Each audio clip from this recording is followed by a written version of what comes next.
There was a time when maps were unfinished. White spaces marked the edge of the known world. But if the map ends, does the world end there too? What lies beyond the horizon? Monsters of the deep? Waterfalls that swallow ships?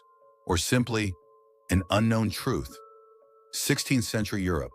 Kings sought power, the church guarded belief, and sailors were prisoners of rumor. People kept asking, is the world really endless oceans? Why do those who sail beyond the horizon never return?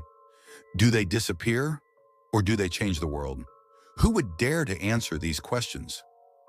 One man said, if the answer is not written in books, I will find it in the ocean. His name was Ferdinand Magellan. When he looked at a map, he didn't see empty space. He saw a challenge. If you were there, would you go? Would you leave your family knowing you might never return? Not to find the edge of the world, but to prove its circle. This is not just a voyage. This is a battle between fear and curiosity. And now the question is, was this courage worth it? Or was it simply another tragedy born from human ambition? To find the answer, we sail back to the year 1519. 1519, the port of Seville. It was early morning. The city was not fully awake yet, but the harbor was alive with an unusual tension. The salty smell of the sea, the damp fragrance of wet wood, and the faint creak of old sails filled the air. 5 ships stood silently: Trinidad, San Antonio, Concepcion, Victoria, Santiago. Their wooden hulls seemed to breathe as the waves gently struck their sides.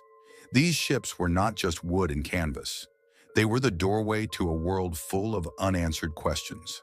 The sky was gray, as if nature itself hesitated.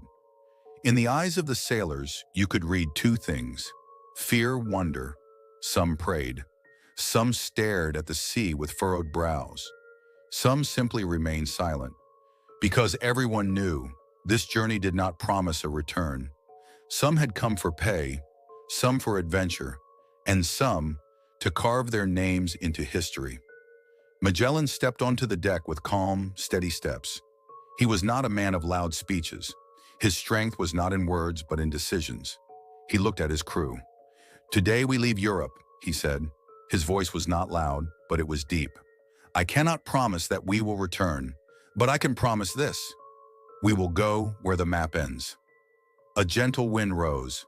The sails filled. Wood groaned. People on the shore waved, some with hope, some with fear. Slowly the ships began to move. Seville grew smaller behind them. The coastline blurred. In the end, only the ocean remained. And in that moment, a single thought crossed every mind: will we ever come back? This was not just the beginning of a voyage. It was humanity's first honest conversation with the unknown. First, the Atlantic Ocean. The ships passed through storms, waves rising higher than the mast.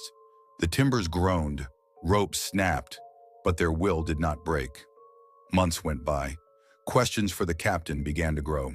Captain, shall we turn back? Captain, have we lost our way?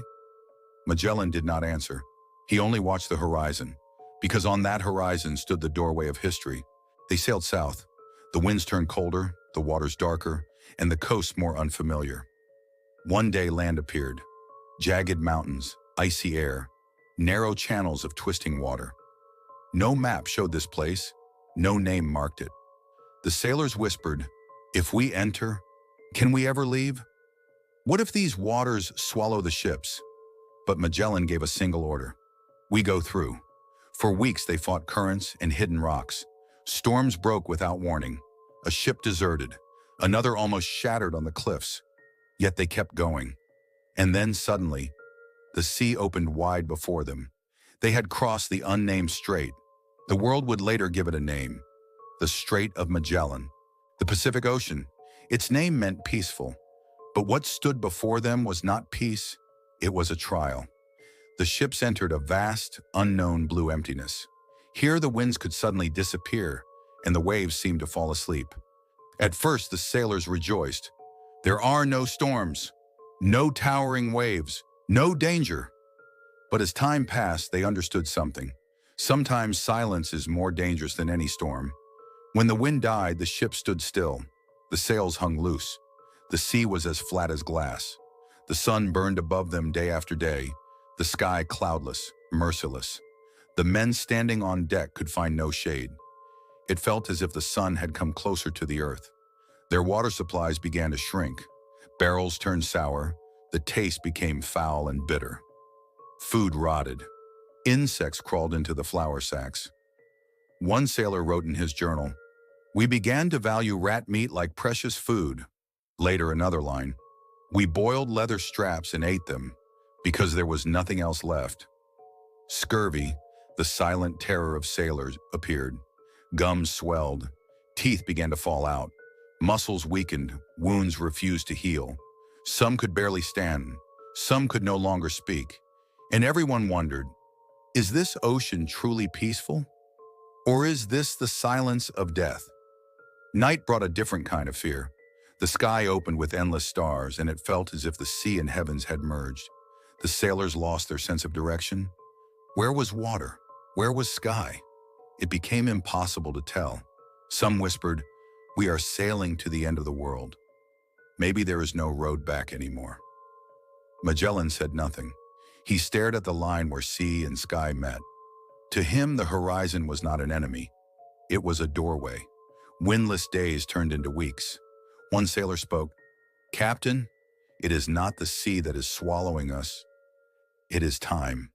Beards grew long, eyes sank deep, yet the ships continued on. Sometimes a faint breeze would rise, the sails would tremble, and life seemed to return for a moment. Then again, stillness. Again, the endless, unbroken blue. This journey was not only across geography. It was a battle inside the human spirit, against hunger, against fear, against despair. The Pacific taught them a truth. The greatest storm does not rise in the waves. It rises within the human heart.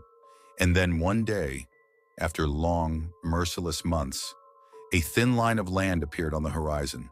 A sound rose from the ships. Not a cheer, but something close to tears. Because they did not just see land. They saw salvation. But none of them forgot. They had crossed the peaceful ocean. Yet that silence would follow them for the rest of their lives. After long months at sea, land finally appeared. The Philippines. For the exhausted sailors, this was not just land. It looked like the end of hunger, thirst, and silent fear. Villages, smoke rising from fires, voices, life. Magellan met local chiefs. Some welcomed them as friends, others watched with caution. And then came the mistake. Magellan had come to explore, but he found himself drawn into a conflict between island tribes. He chose to support one side.